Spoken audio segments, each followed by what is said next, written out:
نماز عیدین کے طریقے سے تو وہ تو ہوتی 2 رکعت ہے، چاہے وہ عید الاضحیٰ ہو یا عید الفطر ہو۔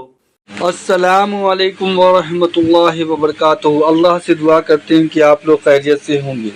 عید کی نماز پڑھنے کا سنت طریقہ، اس میں طریقہ یہی ہے کہ اللہ اکبر کہہ کے آپ نماز شروع کریں گے۔ اگر آپ نے وضع الیدین کیا ہے تو آپ جب تکبیرات کہیں گے اللہ اکبر تو دوبارہ ہاتھ باندھیں گے۔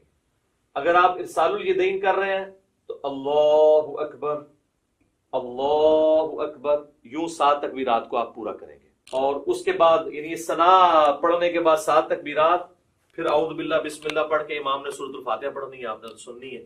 اور دوسری رکعت میں امام جب سورۃ الفاتحہ شروع کرنے لگے گا اس سے پہلے وہ تکبیرات کہتا ہے۔